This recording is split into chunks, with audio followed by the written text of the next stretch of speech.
Do you like action movies?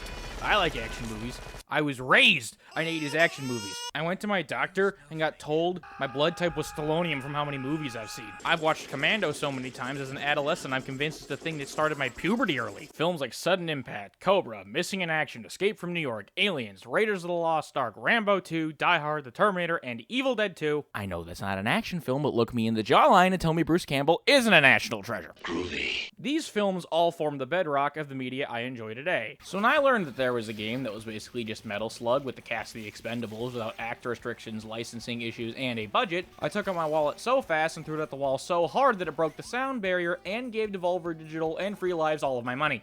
Broforce is the type of game that looks at character arcs, storytelling, subtext, emotional intelligence, and shoves them out a window at Mach 15 or replaces it with testosterone, glam metal, and absolute lunacy in only way a steroided mother could love.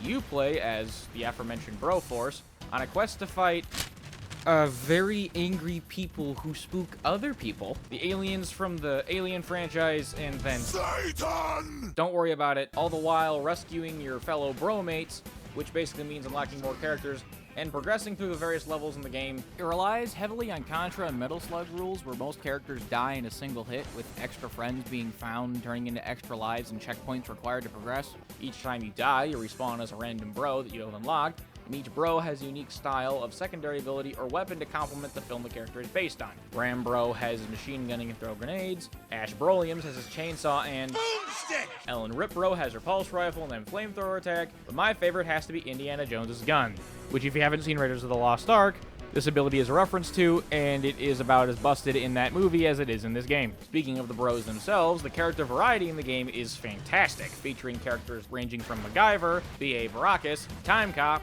Walker Texas Ranger, Beatrix Kiddo, James Bond, and Tank Girl. All of them have unique quirks and are downright adorable. For example, when the Terminator character dies, his death icon shows as a thumbs up like the end of Terminator 2. Commando still has his camo face paint on his skull, and easily my favorite is that if you spawn as Ash in the Hell levels out of the portal, you get to drop the Oldsmobile. Drop the Oldsmobile.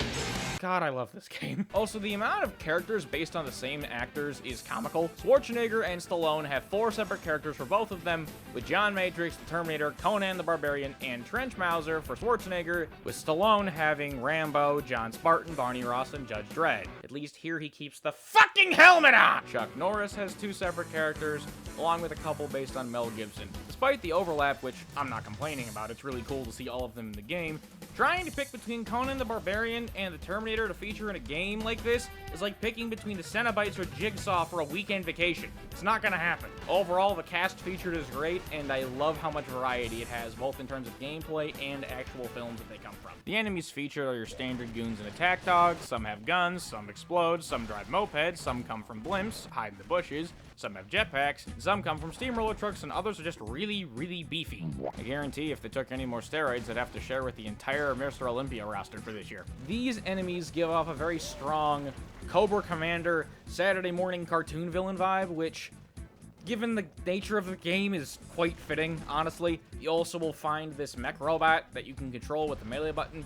It's a neat thing to mess around with, and stealing it is honestly way easier than fighting it, since it's basically indestructible. There are Xenomorphs from the Alien franchise, just wholesale. Facehuggers, the big bull one from Colonial Marines, the roly-poly-oly looking guys, this giant worm that has variants that isn't in the movies that probably shows up somewhere. Also, here's me tanking one with Conan. They first appear in the Valverde level, which, if you know your movies, you'll realize is just a reference to the first Predator film. And before they're introduced, there's an entire section in one level where it's dead silent the whole way through.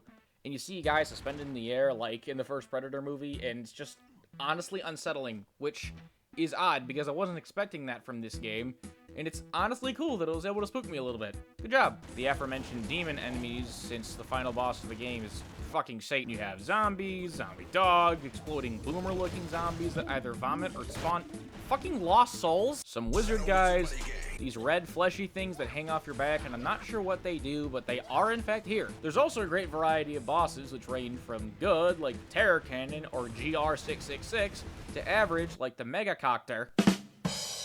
Yes, that's a penis joke.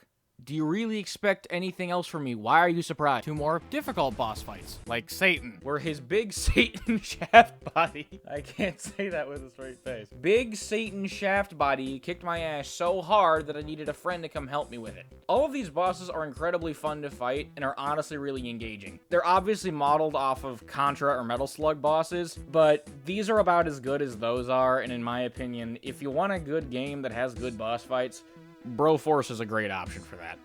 But the best thing about this game, in all honesty, is the ending, because it's incredibly ridiculous. First off, you beat Satan, and then you end up getting invited to the White House, giving high fives to glam metal music, and then you meet the president, and then you fly off. It's like something out of a forgotten G.I. Joe episode, and I can't get it off of it. It's absolutely amazing. Overall, Broforce is an amazing game. It's really simple. It's not the most complex thing in the world. You can beat it in about 8 hours, but it's fun. It goes on sale for like $3 on GOG and on Steam, and because of the fact that it has workshop support as well as modding, you can basically play this game forever. It is a gift that keeps on giving, and I would honestly recommend it. I love the hell out of playing it. Thank you all for watching. Have a great night.